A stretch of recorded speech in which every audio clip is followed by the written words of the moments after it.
بسم اللہ الرحمن الرحیم الحمد للہ رب العالمین والعاقبۃ للمتقین والصلاة والسلام علی سید الانبیاء والمرسلین وعلی آلہ وصحبہ اجمعین۔ آج شام سے میرے ذہن میں ایک اسکیم آ رہی تھی، وہ یہ کہ ہم دو چیزوں کو ملا کر ایک سلسلہ گفتگو شروع کریں۔ ایک تو یہ کہ دور جدید اور مذہبی زندگی، ان میں تصادم کی نوعیت اگر ہے تو کیا ہے، اور ان میں اگر کوئی پازیٹیو اور پروڈکٹیو مطابقت پائی جاتی ہے تو اسے بھی ڈھونڈنے کی کوشش کریں۔ یہ بہت اہم موضوع ہے، کیونکہ اس کے درست فہم پر، یعنی جدید دنیا اور مذہبی زندگی میں مطابقت اور تصادم کی درست عملی اور علمی نوعیت اور اخلاقی نوعیتوں پر اگر نظر نہیں ہے لوگوں کی، تو پھر اس کا سارا نقصان مذہبی زندگی یعنی اہل دین کو اٹھانا پڑے گا۔ تو یہ ہماری فی الحال سب سے بڑی ضرورتوں میں سے ایک ہے کہ ہم اس دنیا میں، جس سے بنانے میں ہمارا کوئی کردار نہیں ہے، یعنی نہ مثبت معنی میں، یعنی اس دنیا میں اگر کچھ برکتیں ہیں تو ان برکتوں میں بھی ہمارا کوئی حصہ نہیں ہے، مطلب وہ برکتیں ہماری وجہ سے نہیں ہیں۔ اور اگر اس دنیا میں کچھ خرابیاں ہیں تو ان خرابیوں میں سے کچھ میں ہم حصے دار ہیں، باقی کا شکار ہے۔ تو یہ ہے ہماری بالکل واضح پوزیشن دنیائے جدید میں۔ امید ہے یہ بات مطلب جو میں کہنا چاہ رہا ہوں وہ بات پہنچ گئی ہوگی کہ ہیومن سچویشن، یعنی انسان اور انسان کی وہ دنیا جسے وہ اپنے لیے بناتا ہے، اپنے بارے میں کچھ مستقل تصورات کی روشنی میں، یعنی انسان اپنے بارے میں کچھ آئیڈیاز، کچھ مستقل تصورات اور کچھ مستقل مقاصد رکھتا ہے کہ میں کیا ہوں، کس لیے ہوں، اور کیا ہوں اور کس لیے ہوں کو آپس میں برج اپ کرنے کے لیے وہ اپنی علمی، اخلاقی، عملی صلاحیتوں کو یکسوئی کے ساتھ کام میں لاتا ہے، اور اس کام میں اگر کوئی رکاوٹ پیش آتی ہے تو وہ اپنے کام کے انداز کو ریویو کرتا ہے، اور جہاں کسی تبدیلی کی ضرورت ہوتی ہے وہ کر لیتا ہے، اور جہاں کسی اضافے کی حاجت ہوتی ہے تو وہ اضافہ کر لیتا ہے۔ مطلب ایک مستقل پوزیشن لے کر وہ زندگی، تاریخ، معاشرت اور بین الاقوامیت کے تقاضوں کو،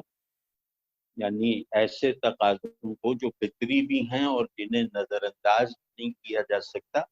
جنہیں غیر اہم نہیں بنایا جا سکتا،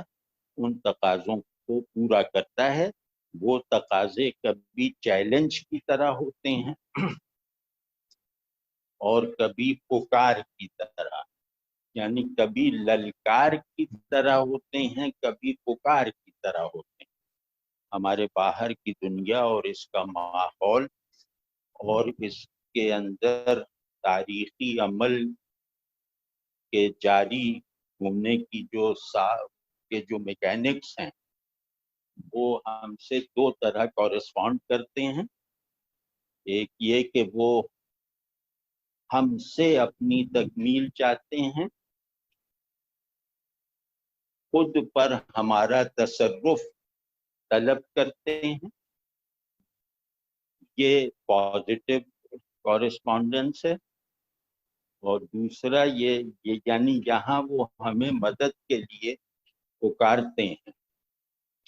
لیکن دوسری صورت یہ ہے کہ اگر ہم نے دنیا بنانے میں اور دنیا کی ذہنی، عملی، اخلاقی، تہذیبی، سیاسی، معاشی غرض کسی طرح کی تشکیل کے عمل میں اپنا حصہ نہیں ڈالا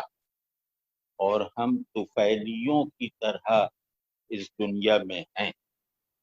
تو پھر ظاہر ہے کہ جس کو میں نے بنایا نہیں، جو چیز میرے کشکول میں ہے، وہ مجھے کیا مدد کے لیے پکارے گی، وہ مجھ سے کیا توقع رکھے گی. تو پھر میرے لیے دنیا للکار ہے، یعنی دعوت مبارزت ہے، ایک پناہ کا تھپیڑا ہے. تو وہ جو ہے وہ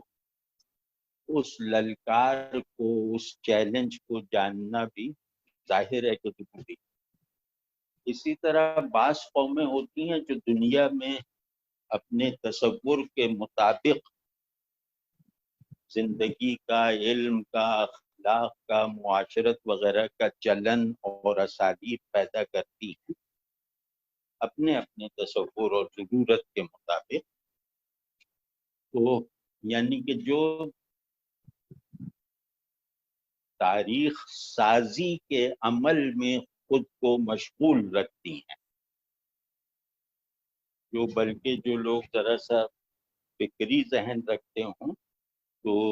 یعنی کہ ذہن اور انسان اور چیزوں کے درمیان تعلق میں انسان کے غلبے کی درست ترجمانی کرتے ہوئے، یعنی چیزوں پر غالب آنے کی صلاحیت اور قوتوں کو جمع کرتے ہوئے یہ قومیں دنیا کو بنانے، بگاڑنے میں ایک ایکٹیو بلکہ ایک سینٹرل رول رکھتی ہے. تو ان کے لیے ہے کہ کبھی دنیا انہیں مدد کے لیے پکارتی ہے اور کبھی ان پر چنگھاڑتی ہے، کبھی ان سے ناراض ہوتی ہے، کبھی ان سے خوش ہوتی ہے. تو لیکن ہم ان قوموں میں نہیں ہیں. تو اب ہم ایسے لوگوں کے لیے نہ صرف یہ کہ ہم جو زندگی اور انسان کے بارے میں عقیدے جیسی فارمز رکھنے والے تصورات کے وارث ہیں، وہ نہ صرف یہ کہ ان تصورات کی ایک بلٹ ان ارج ہوتی ہے، اسے پورا کرنے کے قابل نہیں رہتے. یعنی وہ تصورات اپنا پھیلاؤ چاہتے ہیں، یعنی انسانی ذہن میں آیا ہوا ہر آئیڈیا، انسان کو محسوس ہونے والی ہر مستقل بلکہ تقدیری ضرورت، وہ اپنا پھیلاؤ چاہتا ہے. پھیلاؤ چاہنے کا مطلب یہ ہے کہ جس ذہن میں وہ آئیڈیا بنا ہے یا جس ذہن نے اس آئیڈیا کو محفوظ کیا ہوا ہے، وہ آئیڈیا دوسرے ذہنوں میں اپنی اسی طرح کی مرکزیت کے لیے پھیلاؤ چاہتا ہے کہ جن ذہنوں تک وہ نہیں پہنچا ان ذہنوں تک پہنچایا جائے، کیونکہ انسان کا اپنے بارے میں آئیڈیا اور مستقل تصور لوکل نہیں ہوتا. یعنی ایسا نہیں ہے کہ انسان کیا ہے کا اگر سوال کیا جائے، مطلب وہ آئیڈیا پیدا ہوتا ہے پہلے اس سوال سے کہ انسان کیا ہے، تو انسان کیا ہے کا سوال سن کے اس کا جواب جب دیا جاتا ہے یا ڈھونڈا جاتا ہے تو وہ لوکل نہیں ہوتا، وہ کسی ایک خاص تہذیب کو نظر میں رکھ کر نہیں بنتا، بلکہ وہ آفاقی انسان کا تصور ہوتا ہے اور یونیورسل ہوتا ہے اور اپنی یونیورسلائزیبلٹی کا تقاضا کرتا ہے۔ تو مطلب اس کا وہی جواب ذہن ڈھونڈنا چاہے گا، شعور پانا چاہے گا، جو جواب لس ویلا سے انٹارکٹیکا تک کے ہر آدمی پر صادق آ سکے یا ہر آدمی کے لیے واجب تسلیم ہو سکے۔ تو انسان جس طرح اپنی انفرادیت کو ایکٹیو رکھنا چاہتا ہے، اسی طرح انسان اپنی آفاقیت کی حفاظت بھی چاہتا ہے اور اس کے لیے اپنی انفرادیت کو تج دینے پر بھی آمادہ رہتا ہے یا اپنی انفرادیت کی باؤنڈریز کو اپنی آفاقیت کے دائرے میں جگہ لینے کے قابل بنا دیتا ہے۔ تو یہ جیسے انسان کی آفاقی اور عالمگیر صاف ہے، تو ہم اپنے بارے میں یعنی انسان کیا ہے کا جواب جسے ہم مانتے ہیں اور جسے بالکل فطری طور پر سب انسانوں کو ماننے کی دعوت دینا چاہتے ہیں، اس پر ہمارا اعتماد اس لیے بھی زیادہ ہے یا زیادہ ہونا چاہیے کہ یہ جواب ہمارے دماغوں نے پیدا نہیں کیا، یہ جواب ہم پر اترا ہے، یہ جواب ہمیں خدا نے بتایا ہے، اور خدا کے بتائے ہوئے جواب کو رسول اللہ صلی اللہ علیہ وسلم نے فرد سے اجتماع تک عمل میں لا کے دکھا دیا ہے، یعنی اس تقدیری اس خدائی جواب کو، اس تقدیری جواب کو، اس ازلی ابدی جواب کو ہسٹوریسائز کر کے دکھایا، پریکٹس میں لا کے دکھایا، اس ایسنس کو فارملائز کر کے دکھایا وغیرہ وغیرہ،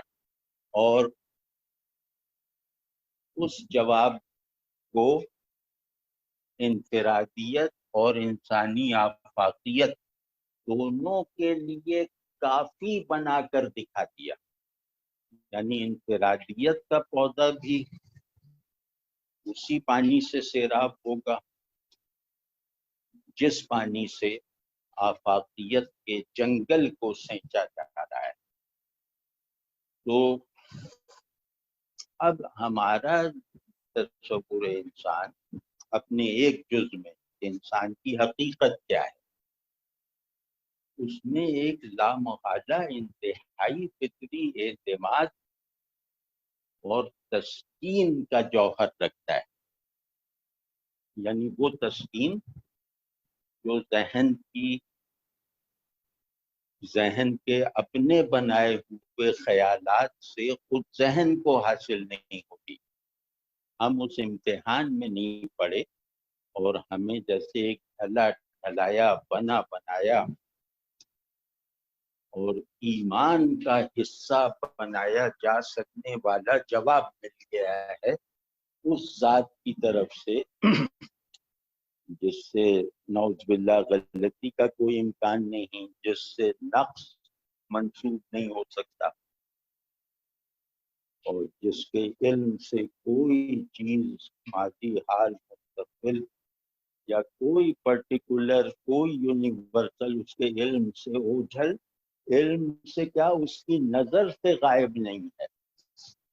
تو ایسی پرفیکٹ ہستی سے ہمیں وہ جواب ملا. لیکن ہم نے اس جواب کا وارث بننے کا جو دعویٰ کیا، یعنی اب ہماری صورتحال یہ ہے کہ جب ہم کسی سے کہتے ہیں کہ انسان کی حقیقت کا صحیح ترین مکمل ترین علم ہمارے پاس ہے، اپنی تمام تفصیلات سمیت ہمارے پاس ہے، تو اس بات کو کسی پاگل کی بڑھ سمجھا جاتا ہے. کسی مسخرے کی بڑک سے زیادہ دنیا اہمیت نہیں دے رہی، کیونکہ وہ ایک حق اور باطل الگ رہا، لیکن وہ ایک دوسرے فطری تنقید کے موقف پہ کھڑے ہو کے ہمارے دعوے کو دیکھ رہے ہیں نا. یہ حقیقت کے عارف ہیں اور صورت سے جاہل. یہ کبھی ہو سکتا ہے کہ ایک آدمی جو حقائق کا علم رکھتا ہو، جو حق کی معرفت رکھتا ہو، وہ خلق سے، صورت سے، تاریخ سے، اشیاء کی مادی بناوٹ اور میکینکس سے جاہل محض ہو. مطلب یہ کبھی نہیں ہو سکتا، کیونکہ ایسنس حاصل ہو جانے کے بعد وہ انسان کے اس تصرف کو بڑھاتا ہے جو اپنے ارد گرد پھیلے ہوئے صورتوں کے انبار کو اس ایسنس کے لیے کشکول اور دریوزہ بناتا ہے. یعنی ایسنس فارم سے ایکٹیولی اور ڈومیننٹلی اور پروڈکٹیولی ریلیٹ ہوئے بغیر محض ایک واہمہ ہے، محض ایک تصور ہے، محض ایک مجدد خیال ہے. تو پہلی تو ہم پر ہنسی کی وجہ یہ ہے، اور دوسری وجہ جو ہے وہ یہ ہے کہ چلو میں اپنے بیسک اور پرنسپل آئیڈیا کو فی الحال عمل میں نہ لا سکا، یعنی میں حق پر ایمان کو خلق پر غلبے کا جو فطری اور لازمی ذریعہ بننا چاہیے وہ نہ بنا سکا. یہ میرا فی الحال عذر ہے، لیکن میں لگا ہوا. تو چلو یہاں یہ بات اس وقت شاید قابل قبول ہو جاتی، شاید ہمارے عذر کے طور پر دنیا میں مان لی جاتی، جب حق پر ایمان انسان کی حقیقت کے عرفان کے اخلاقی اور علمی نتائج ہم پر مرتب ہو چکے ہوتے.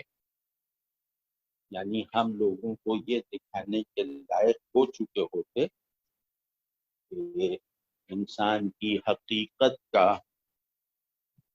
ایک انتہائی لائق اعتماد عرفان اور علم دیکھو کیسا ہوتا ہے. یہ ذہن کی صلاحیتوں کو کتنا بڑھا دیتا ہے، یہ کتنے بڑے بڑے علوم پیدا کر دیتا ہے، یہ کیسی کیسی نادر تھیوریز کو پیدا کرتا رہتا ہے، اور اس کے ساتھ ساتھ اس کی اخلاقی فضیلتیں اور برکتیں بھی دیکھو کہ یہ کس طرح یہ میرے شعور کو اس میں رکھی گئی تمام طاقتوں کے ساتھ بیدار کرنے کے علاوہ میرے وجود کی ساری اخلاقی سکت، میرے باطن کی ساری روحانی صلاحیت اور استعداد کو بروئے کار لے آتا ہے۔ تو ہم تو نہیں دکھا سکتے کہ یہ ذہن اللہ کی طرف سے دیے گئے یقینی علم ہے، اور علم بھی کوئی معمولی نہیں، اس علم پہ دنیا کی زندگی کا دار و مدار ہے، آخرت کا اس پر انحصار ہے۔ تو اس یقینی اور کامل علم کو حافظے میں رکھنے والے لوگ اس کے وہ علم جن الفاظ میں بیان، جن الفاظ میں نازل ہوا ہے، ان الفاظ کو پوری طرح رٹ دینے والی قوم ان لفظوں کو اپنے لیے ایبسرڈائز کر چکی ہے، یعنی یہ الکلمات الہیہ کو نعوذ باللہ محمل بنا چکی ہے۔ اور یہ لوگ صرف اس بات کا ثبوت ہے کہ ڈیوائن انٹرونشن بھی ہو جائے تو یہ لوگ اس سے فائدہ نہیں اٹھا سکتے۔ یہ اللہ بھی انہیں علم سجھا دے بلکہ دکھا دے، منوا لے، تو یہ اس علم کو اپنے ذہن میں لا کر جہل بنا دیتے ہیں۔ یہ اس کے چیمپئن۔ تو اب ظاہر ہے کہ نہ میرے ذہن سے کوئی تائید، میرے ذہن کو دیکھ کر لوگ کسی ذہنی کمتری میں مبتلا ہو رہے ہیں، یا کوئی علمی احتیاج مجھ سے وابستہ کر رہے ہیں، اور نہ اس سے گہری بات جو وجودی ہے کہ انسان اپنی اصلیت میں اخلاقی وجود ہے، تو انسان کی اخلاقی اقدار کی تعمیر میں، انسان کے اخلاقی وجود کی نگہداشت کی روایت میں ہم بالکل غیر حاضر ہیں۔ تو ہمیں دیکھ کر ظاہر ہے کوئی یہ نہیں مان سکتا کہ اللہ کو ماننے سے ذہن ترقی کرتا ہے اور اخلاق مکمل ہوتا ہے۔ یعنی آخری لفظوں میں کہا جائے تو اللہ سے تعلق کے بغیر شعور درماندہ ہے، پسماندہ ہے، اور وجود جو ہے وہ مردہ ہے، بے روح ہے۔ تو وہ تو کہتے ہیں کہ تو اللہ کو ماننے کے نتائج ہیں، دیکھ لو ان لوگوں کو کہ اللہ کو مان کے ان کا شعور مردہ اور وجود جو ہے وہ لایانی ہو گیا۔ تو اب مطلب میں نہیں سمجھتا کہ ہم کس غیرت کو رو رہے ہیں، کس دین کے وکیل بنے بیٹھے ہیں، کس رسول صلی اللہ علیہ وسلم کی اتباع کے دعوے دار ہیں، ہمارے علماء کس پہلو سے نبوت کے علوم کے وارث ہیں۔ یہ مطلب بالکل سمجھ میں آنے والی باتیں نہیں ہیں، اور یہ سب کچھ ہماری ذمہ داریاں ہیں۔ مطلب ہمارے دین کی طرف سے عائد ہونے والی اور خود ہم پر واضح اور ہماری مانی ہوئی ذمہ داریوں میں سے ایک ذمہ داری بھی تو ہم نے پوری نہیں کی۔ یعنی ذمہ داری کا مطلب ہے کہ اس دنیا میں اللہ کی نشانی اور غلبہ حق کا استعارہ بن کے رہنا، اور غلبہ حق کی اصل معنویت اخلاقی ہے۔ یعنی غلبہ حق کا نمونہ وہی بن سکتا ہے جس کا نفس حق سے مغلوب ہو کر اعلیٰ اخلاق کو پروڈیوس کرتا ہو، اعلیٰ اقدار کو تعمیر کرتا ہو، اعلیٰ اور مبنی پر خیر معاشرت کی تاسیس کرتا ہو۔ تو یہ سب کچھ تو کہیں بھی نہیں ہے نا۔ مطلب ہم اپنے آپ کو، ظاہر ہے کہ ہمیں بڑا شوق ہے خود کو دھوکہ دینے کا، اس معاملے میں ہمیں اپنے سے دھوکہ کھانے کا بھی موقع نہیں ملتا. ہم خود کو دھوکہ دینے کے لیے کچھ ادھر ادھر سے چیزیں تلاش کر کے دھوکہ دینے میں کامیاب ہو جاتے ہیں. مگر اس سوال کو اگر ہمارے سامنے اٹھا دیا جائے یا ہمیں یاد آ جائے یہ چیزیں، تو ہم کوئی ایسا بہانہ بھی بنانے کے قابل نہیں ہیں جو کم از کم ہمیں کو مطمئن کر دے. تو دنیا کو کیا کرے گا؟ تو یہ اس میں بہرحال اس میں تو ظاہر ہے کہ بے شمار تفصیلات ہیں، اور ان میں سے بہت سی تفصیلات ظاہر ہے کہ ہم لوگ روتے گاتے رہتے ہیں ان پہ، لیکن اب ایک مربوط انداز سے گفتگو کرنی ہے اس موضوع پر. اور مجھے اسامہ صاحب اور عبدالعزیز صاحب سے میری درخواست ہے کہ یہ دو موضوع لکھ لیں، اور باقی حضرات سے میری التماس ہے کہ وہ ان موضوعات پر مضامین پڑھنے کے بجائے قلب سلیم اور دینی ذہن کے ساتھ غور کریں، محاسبے کی نیت سے غور کریں. یہ اسکالرشپ کا موضوع نہیں ہے، یہ توبہ پہ اکسانے والا اور عمل پہ ابھارنے والا موضوع ہے. تو یہ ایک موضوع تو یہی ہے جو میں نے عرض کیا کہ دور جدید میں مذہبی زندگی کے امکانات اور خدشات وغیرہ. اور دوسری چیز ہے جو ہم اس کے ابھی ذہن میں نہیں ہے کہ اس کو ایک ہی نشست میں دونوں کو متوازی انداز سے چلانا ہے یا ایک کے بعد ایک.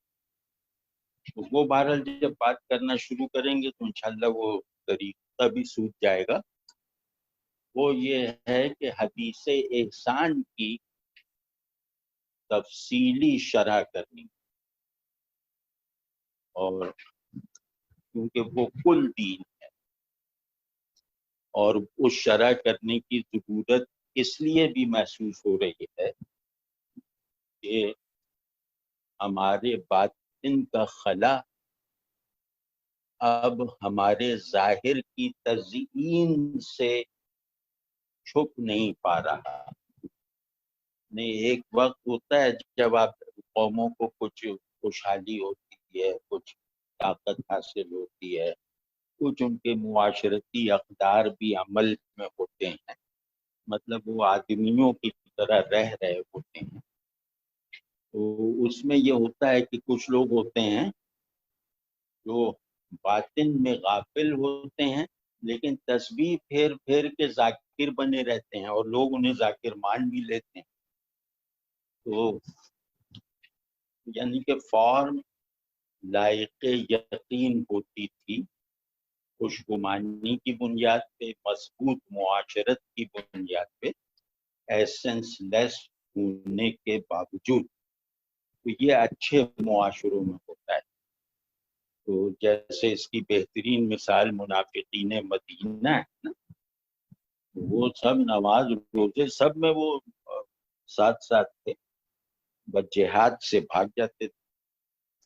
تو ان کی پہچان تقریباً تمام ایک صحابی کے علاوہ کسی کو بھی نہیں، یعنی ان کی پوری فہرست صرف ایک صحابی کو معلوم اور کسی کو بھی نہیں. تو یہ وہ اب ظاہر ہے کہ نبی علیہ السلام کا بنایا ہوا معاشرہ ہے، تو وہ منافقوں کا نام نہیں بتا گئے مسلمانوں کو، صاحبان ایمان کو، کہ یہ انسان کی فطرت کے مطابق ایک سماج سا ہوتا ہے جس میں فارم صحیح اور ایسنس غائب کے نمونے بھی جو ہیں وہ کام میں آ جاتے ہیں، کھپ جاتے ہیں. تو انہیں ایکسپوز کرنے سے معاشرہ ہل جاتا ہے. پھر ہوتا یہ کہ جو فارم میں بھی صحیح ہیں، ایسنس میں بھی رائٹ ہیں، وہ بھی شک کے دائرے میں آ جاتا. تو اس مصلحت سے تو پھر گویا انسانوں میں اچھی معاشرت کے لیے اور آدمیت کی اچھی سطح پر رہتے ہوئے اس طرح کی بے خبری کا ضرر نہیں ہوتا، یا اس طرح کی اداکاری معاشرے کی مین اسٹریم کو متاثر نہیں کر پاتی. وہ چلتے رہتے ہیں لوگ. لیکن اب جب کہ معاشرے ہی کے پلے میں کچھ نہیں رہ گیا، معاشرہ ہی کسی غافل ترین اور بے وفا ترین آدمی کے باطن کے خلا سے بھرا ہوا ہے، تو اب یہاں یہ سب چیزیں چیک کرنی پڑیں گی اور انہیں اب بدلنا ہوگا اگر مسلمان کی زندگی جینا ہے، اگر مسلمان کی موت مرنا ہے. تو اس کے لیے جو ہے نا وہ حدیث جبرائیل ہمیں ہماری پوزیشن یاد دلاتے کہ مجھے کس پوزیشن پر رہ کر ساری زندگی گزارنی ہے، کس زاویے سے اپنے نفس کو اور دنیا کو دیکھنا ہے، اور کون سا پرسپیکٹو اپنی زندگی کے غم اور خوشی اور کامیابی اور ناکامی وغیرہ تمام سچویشنز پر نافذ رکھنا ہے. یہ حدیث جبریل ہے ہمارے پاس. اس میں مسلم سائیکالوجی بھی ہے، مسلم کازمالوجی بھی ہے، مسلم آنٹولوجی بھی ہے، مسلم میٹافزکس بھی ہے، سب اس میں ہے انشاءاللہ. تو اب بہرحال جب کریں گے تو دیکھیں گے کہ اس میں سے پہلے بعد والا ان دو موضوعات میں پہلے اور بعد کی نسبت رکھی جائے یا ساتھ ساتھ چلایا جائے. تو دوسری درخواست یہی ہے کہ حدیث جبریل کی کوئی اچھی تشریح